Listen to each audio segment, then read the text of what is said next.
2024 లేదా 25లో డిగ్రీ లేదా బీటెక్ చదివారా? సాఫ్ట్వేర్ జాబ్ కోసం ఎదురు చూస్తున్నారా? అయితే కోడ్ జ్ఞాన్ 100 డేస్ కోర్సులో చేరండి, జాబ్ సాధించండి. Welcome to Suman TV. నేను మీ సుమన్ టీవీ. చాలామంది లోన్ యాప్స్ నుంచి కానీ లేదంటే బయట నుంచి కానీ క్రెడిట్ కార్డుల నుంచి కానీ అప్పు తీసుకున్న తర్వాత ఈ రికవరీ ఏజెంట్స్ దగ్గర నుంచి వచ్చేటువంటి ప్రెషర్ తట్టుకోలేక సూసైడ్ అటెంప్ట్ చేసేటువంటి వాళ్ళు ఉంటారు. లేదా ఆ హాంటింగ్స్కి గురైపోయి జీవితాన్ని ఇంకా నాశనం చేసుకుందాము అనుకునేటువంటి వాళ్ళు, ఇంకెందుకులే మనకి అనుకునేటువంటి వాళ్ళు చాలామంది ఉంటారు కదా. ఈ వాళ్ళు ఎవరైతే ఉన్నారో ఈ వీడియో మొత్తం పూర్తిగా చూడండి. ఎందుకు అని అంటే ఒకవేళ సూసైడ్ చేసుకుంటే నష్టపరిహారం కింద మీకు ఏమైనా వస్తుందా, ఏం ఉండేటువంటి అవకాశాలు ఉన్నాయి, చట్టాలు అసలు అటువంటి వాటికి ఏం చెప్తున్నాయి అనేది ఈరోజు మనతో పాటు ప్రముఖ అడ్వకేట్ శశికాంత్ గారు ఉన్నారు. అది వారి మాట్లాడి తెలుసుకుందాం. Hello sir. నమస్తే అండి. చాలామంది లోన్ యాప్స్ ద్వారానో క్రెడిట్ కార్డు రూపంలోనో లేదంటే లోను వాళ్ళు ప్రొవైడ్ చేసేటువంటి ఇన్స్టెంట్ లోన్స్ వలన కొంతమంది జీవితాలు నాశనం అయిపోతున్నాయి. కొన్ని మనం మాట్లాడుకున్నాము, ఫ్యామిలీలు ఎలా దివాలా తీస్తున్నాయి, రోడ్డు మీదకి వచ్చేస్తున్నాయి అనేటువంటిది. సూసైడే అయిందనుకోండి సార్, దానికి ఆ కంపెనీ మీద కేసు పెట్టడానికి అవకాశం ఉంటుందా? ఆ రికవరీ ఏజెంట్ మీద కేసు పెట్టడానికి అవకాశం ఉంటుందా? లేదా వీళ్ళు వాళ్ళ పరువు నష్టం దావా వేయడానికి అవకాశం ఉంటుందా? ఏ విధంగా ఉండేటువంటి అవకాశం ఉంటుంది? అంటే రికవరీ ఏజెంట్స్ టార్చర్ పడుతుంటే చాలా కరెక్ట్, మంచి టాపిక్ తీస్తారు నాగరాజు గారు. మీరు ఇవాళ చాలా మంది వింటారు ఈ టాపిక్ని. ఎందుకంటే ఈ లోను లేదు, ఇల్లు లేదు. బేసిక్గా ప్రతి ఇంట్లో ఏదో ఒక లోన్ ఉంటుంది.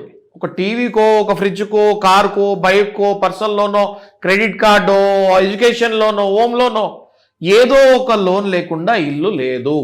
Yes or no? ఎస్. ప్రతి లోను ఒకవేళ ఆర్థిక మాంద్యం వస్తే, రిసెషన్ వస్తే, చిన్న చిన్న లోన్ దగ్గర నుంచి పెద్ద లోన్, హోమ్ లోన్ వరకు ఈఎంఐలు చూసుకుంటే 10,000 నుంచి 1,00,000, 2 లక్షల వరకు ఈఎంఐలు ఉంటాయి. అప్పుడప్పుడు కట్టే పరిస్థితి ఉండదు బికాజ్ ఆఫ్ రిసెషన్. జాబ్ పోతుంది, ఎక్కడి నుంచి కడతారు? వీళ్ళు ఆస్తులు ఉన్న వాళ్ళు అయితే ఈ లోన్కి ఎందుకు వెళ్తారు? వీళ్ళు అవును, వీళ్ళు ఆస్తులు లేరు కాబట్టే కదా లోన్లోకి వెళ్ళారు. వీళ్ళు ఉద్యోగం పోతే అది ఒకటే కదా సోర్స్ ఆఫ్ ఇన్కమ్. అవును, అది పోయినప్పుడు లోన్ ఎలా కడతారు? వీళ్ళు కట్టలేరు. కట్టలేనప్పుడు స్టార్ట్ అవుతుంది ఈ సూసైడ్ చేసుకునే టార్చర్. లిటరల్గా మీరు చెప్పింది చాలా కరెక్ట్. మనం ఎన్నో పేపర్లో చూసాం, ఇంతకుముందు గతంలో కూడా మాట్లాడాం మన ఇద్దరం కూడా. లోను కట్టలేకపోతాం వల్ల, కలెక్షన్ వాళ్ళ టార్చర్ భరించలేక సూసైడ్ చేసుకున్న కేసులు కోకొల్లలు ఉన్నాయి. ఇదే గనక ఒక ఇండివిజువల్ దగ్గర అప్పు తీసుకొని వాడు టార్చర్ పెట్టాడు, వీడు చచ్చిపోయాడు అంటే ఖచ్చితంగా అది అబెట్మెంట్ ఫర్ సూసైడ్ అవుతుంది. అంటే అవతలోడి మీద అబెట్మెంట్ ఫర్ సూసైడ్ కేసు పడిపోద్ది, అది 10 ఏళ్ళు జైలు శిక్ష. మరి బ్యాంక్ దగ్గర నుంచి లోన్ తీసుకున్నప్పుడు బ్యాంక్ వాళ్ళ రికవరీ కలెక్షన్ వల్ల టార్చర్కి చచ్చిపోతే అది కూడా అబెట్మెంట్ ఫర్ సూసైడే కదా. అవును, వాళ్ళ మీద కూడా అదే కేసు పడాలి కదా.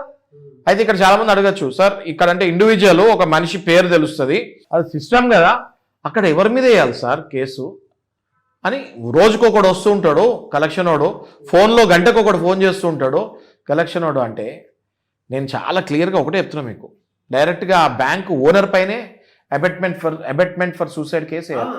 ఆ బ్యాంక్ ఓనర్ పేరే, ఆ బ్యాంక్ చైర్మన్ మీదనే అబెట్మెంట్ ఫర్ సూసైడ్ కేసు వేయాలి. ఎందుకంటే ఎవడైతే మీకు డైలీ ఫోన్ చేస్తున్నాడో, ఎవడైతే మీ ఇంటికి వచ్చి నుంచుంటున్నాడో వాడు ఎందుకు వస్తున్నాడు? వాడికి మీకు అసలు ముఖపరిచయం ఉందా? మీకు లోన్ ఇచ్చింది ఎవరు? బ్యాంక్ ఓనర్ పేరు మీదనే మీరు అబెట్మెంట్ ఫర్ సూసైడ్ కేసు వేయాలి. అంటే ఎప్పుడైతే మీరు కంపెనీ మీదనే ఆ కేసు, ఆ సెక్షన్ వేసి ఒకవేళ వేయకపోతే కంపెనీలకి ఇంకా భయం రాదు. కాబట్టి ఎవరైనా గనక ఒక మనిషి కలెక్షన్ వాడి వల్ల ఆత్మహత్య చేసుకుంటే, కానీ దానికి ఒక తగిన సాక్ష్యాలు కావాలి నాగరాజు గారు, తగిన సాక్ష్యాలు కావాలి. ఎవడైతే మీ ఇంటి ముందుకు వస్తాడో, మాట్లాడతాడో, ఎవడైతే ఫోన్లో ఎవ్రీథింగ్ సూసైడ్ చేసుకున్నట్టు ప్రేరేపిస్తున్నాడో, అవన్నీ కూడా ఈ సూసైడ్ చేసుకున్న వ్యక్తి చనిపోయిన తర్వాత వాళ్ళ ఇంట్లో వాళ్ళు ఆ కారణాలు చూపించాలి. ఏదైనా వేరే కారణం వల్ల చనిపోతే కోర్టులో కేసు మనం గెలవలేము. ఒక కేసు కనుక మనం కరెక్ట్గా వాదిస్తే ఈ కేసు ఒక జడ్జిమెంట్ అయిపోతుంది మొత్తం మన దేశంలో. ఎందుకు మీకు అంతెందుకు, ఇట్లా ఆత్మహత్య చేసుకున్న కేసులలో కంపన్సేషన్ వచ్చినవి చాలా ఉన్నాయి, కానీ అబెట్మెంట్ ఫర్ సూసైడ్ వెళ్ళినవి లేవు. సో నేను అనేది స్ట్రాంగ్గా నేను స్టాండ్ తీసుకునేది ఏంటి అంటే, ఒక వ్యక్తి వల్ల నువ్వు చనిపోయినప్పుడు ఆ వ్యక్తి మీద అబెట్మెంట్ ఫర్ సూసైడ్ అయినప్పుడు, వ్యవస్థ వల్ల చనిపోయినా కూడా ఆ వ్యవస్థ కూడా నడిపేది ఒక వ్యక్తే. ఆ వ్యక్తి పైన అబెట్మెంట్ ఫర్ సూసైడ్ కేసు వేస్తే సరైన దారిలో ఈ బ్యాంకులు వస్తారని నేను అనుకుంటున్నాను. రెండోది నాగరాజు గారు, మన దగ్గరికి ఇలాంటి కేసెస్ వచ్చినప్పుడు మనం ఆ ప్రాసెస్లో కూడా ఇప్పుడు ఉన్నాం. ఆల్రెడీ అబెట్మెంట్ ఫర్ సూసైడ్లు కలెక్షన్ వాళ్ళని తీసి వాళ్ళ ఇండివిజువల్ పేరు యాడ్ చేసి మరి వెనకాల మళ్ళీ ఆ బ్యాంక్ పేరు యాడ్ చేసి అబెట్మెంట్ ఫర్ సూసైడ్కి వెళ్తానికి మనం ప్రయత్నంలో కొన్ని చనిపోయిన కేసుల్లో మనం పిటిషన్ రెడీ చేస్తున్నాం. మనం ఆ ప్రాసెస్లో ఉన్నాం. బా అయితే చనిపోకుండా ఉన్న వాళ్ళకి మనం ఏం చేస్తున్నామంటే extortion, blackmail, threatening, attempt to murder కేసులు కూడా మనము వాళ్ళ మీద వేస్తానికి ఆస్కారం ఉంటుంది. ఫర్ ఎగ్జాంపుల్ ఏదైనా వచ్చి మిమ్మల్ని బలమైన కలెక్షన్ ఎవడో వచ్చి అక్కడ గేట్ దగ్గర ఏదైనా రాయో కర్రో ఏదైనా ఉంటే అది తీసుకొని మిమ్మల్ని కొట్టాడంటే అది ఖచ్చితంగా సెక్షన్ 326 హజార్డియస్ మెటీరియల్తో కొట్టినట్టు ఉంటుంది, లేదా అటెంప్టివ్ మర్డర్ కేసు కూడా అప్పుడప్పుడు వెళ్ళొచ్చు. అంటే ఏ ఆయుధంతో అయితే కొడతారో ఆ ఆయుధం వల్ల చనిపోతారో అని తెలిస్తే ఆ ఆయుధం కనుక ఆ కలెక్షన్ వాడి చేతిలో ఉంటే ఆ కలెక్షన్ వాడి మీద అటెంప్టివ్ మర్డర్ కేసు కూడా వేయచ్చు. ఇవన్నీ తెలియక చాలా మంది భయపడుతూ ఉంటారు. ఇంకోటి అసలు ఏం కొట్టలేదు, తిట్టలేదు, మీ పరువు తీశాడు, ఇంటి పక్కన వాళ్ళ దగ్గరికి వెళ్ళి మీ ఫోటోలు చూపించాడు, వాడిని కూడా వదులుతానికి లేదు. వాడి మీద కూడా డిఫమేషన్ కేసు వేసి దానికి అసలు మీ ఈఎంఐ వాడితోనే కట్టిపోయచ్చు, కంపెన్సేషన్ మీ ఈఎంఐ వాడితో కట్టిపోయచ్చు కలెక్షన్ వాడితోటి. అట్లాంటి కేసులు వేయచ్చు. అట్లాంటి కేసులు మనం ఆల్రెడీ వేసాం. చట్టం మీద అవగాహన లేని వాళ్ళు ఇలా భయపడి వాళ్ళకి అలా న్యాయం చేశారండి. గదగదలు మనం చేసామండి. అట్లాంటి కేసెస్ కూడా మనం చేసాము. కంపెన్సేషన్ కూడా అడిగాము. కంపెన్సేషన్ ప్రాసెస్లో ఉంది, వాళ్ళకి 100% వస్తుంది కూడా. కన్జ్యూమర్ కోర్ట్స్లో కూడా కేసెస్ వేయచ్చు. ఒక బ్యాంక్ వాడు వచ్చినప్పుడు దానికి ఒక రూల్ ప్రకారం వెళ్ళాలి. ఆ రూల్ ప్రకారం వెళ్ళకుండా ఇష్టం వచ్చినట్టు వెళ్తే మీకు ఇచ్చింది ఒక ప్రోడక్టే, లోన్ అన్నది కూడా మీకు ఇచ్చింది ఒక ప్రోడక్టే, అది ఖచ్చితంగా మీరు కన్జ్యూమర్ కేసుకి వెళ్ళొచ్చు. ఇలా నానా రకాలుగా మనం కలెక్షన్ వాళ్ళని దిగ్బంధం చేయొచ్చు. వాళ్ళు కనుక రూల్స్ ఫాలో అవ్వకుండా ఆర్బీఐ రూల్స్ కనుక వయలేట్ చేస్తే మనం ఖచ్చితంగా వాళ్ళ మీద ఇవన్నీ కేసులు వేయచ్చు. మేము ఇట్లాంటి కేసులు వేస్తానికి కూడా సిద్ధమవుతున్నాము. ఎన్ని రకాల కేసెస్ వేస్తారు సార్? డిఫమేషన్ వేయచ్చు అండి, అటెంప్టివ్ మర్డర్ వేయచ్చు, నెక్స్ట్ హజార్డియస్ మెటీరియల్తో కొట్టినప్పుడు దానికి మళ్ళీ సెక్షన్ 326, 325, 324 అని ఉన్నాయి. అంటే నార్మల్ అబ్జెక్ట్ తోటి కొడితే ఎట్లా, చచ్చిపోయే వెపన్ తీసుకొని కొడితే ఎట్లా, ఇట్లాంటి సెక్షన్స్ ఉన్నాయి. కొంతమంది ఇంటికి వచ్చి ఎక్స్టార్షన్, బ్లాక్మెయిలింగ్ మీరు చెప్పేది, ఇంటికి థింగ్స్ కూడా తీసుకొని వెళ్ళిపోతారు. ఎక్స్టార్షన్, బ్లాక్మెయిలింగ్, థెఫ్ట్, ఇంట్లో ఉన్న సామాన్ ఏదైనా తీసుకెళ్ళిపోతే థెఫ్ట్. ఈ కలెక్షన్ వాళ్ళ మీద బ్రహ్మాండంగా ఇలాంటి కేసులన్నీ వేయచ్చు. ఏ ఒక్కళ్ళు మీరు లోన్ కట్టలేకపోతే ఎందుకు కట్టలేదో ఏంటి సరైన రీజన్ చెప్పి కోర్టు ద్వారా బ్యాంక్ దగ్గరికి వెళ్ళి ఇంజంక్షన్ తీసుకుంటామో లేదా కొద్దిగా టైం తీసుకుంటామో చేయాలి తప్ప మీ ఇంటిలోకి వాళ్ళు వచ్చి మిమ్మల్ని అమ్మో కొన్ని అర్ధరాత్రులు అపరాత్రులు సంబంధం లేకుండా వెయిట్ చేస్తుంటారు. ఆదివారాలు ఫోన్లు చేయకూడదండి నాగరాజు గారు, ఎవడు పాటించట్లేదు, అది తుంగ దొక్కుతున్నారు.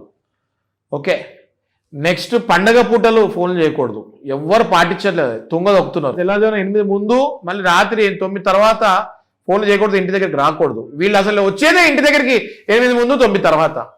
ఆర్బీఐ గైడ్ లైన్స్ వయలేషన్స్ తుంగ దొక్కుతున్నారు. ఈ మధ్య కొత్తగా లేడీ విలన్స్ని అపాయింట్ చేస్తున్నారు నాగరాజు గారు. లేడీ విలన్స్ అంటే రాక్షసులు లాంటి వాళ్ళని పెట్టి వీళ్ళ మీదకి తోస్తున్నారు. ఏదైనా గట్టిగా మాట్లాడితే ఇదిగోండి నేను ఆడదానని తెలియకుండా నాతో ఇలా రఫ్గా మాట్లాడి ఉల్టా వాళ్ళతోటి బ్లాక్మెయిల్ చేపిస్తున్నారు. సో అట్లా కూడా భయపడకూడదు మీరు. మా అడ్వకేట్స్ ఉంటారు, మా లాంటి అడ్వకేట్స్ ఉంటారు. మీకు చక్కగా మీ రైట్స్ ఏంటి, కాన్స్టిట్యూషన్ రాజ్యాంగం మీకు కొన్ని రైట్స్ ఇచ్చింది. ఆర్టికల్ 21 మీరు బాగా చదవండి, గూగుల్లో కొడితే వస్తుంది. మీకు right to life, right to Liberty ఇవన్నీ ఉంటాయి. అవన్నీ చక్కగా మనం పొందుపరిచి హైకోర్టుకైనా వెళ్ళొచ్చు, లేదా లోవర్ కోర్టుకి వెళ్ళొచ్చు. మీరు కొంత టైం తీసుకోవచ్చు.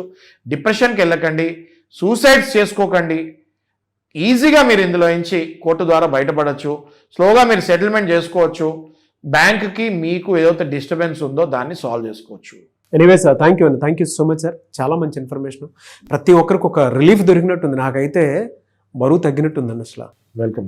నిజంగా మనిషి ప్రాణం పోకుండా కాపాడడానికి వచ్చినటువంటి అంటే అడ్వకేట్ రూపంలో వచ్చినటువంటి దేవుళ్ళనే కనిపించారు. థ్యాంక్ యూ సో మచ్ అండి. Thank you.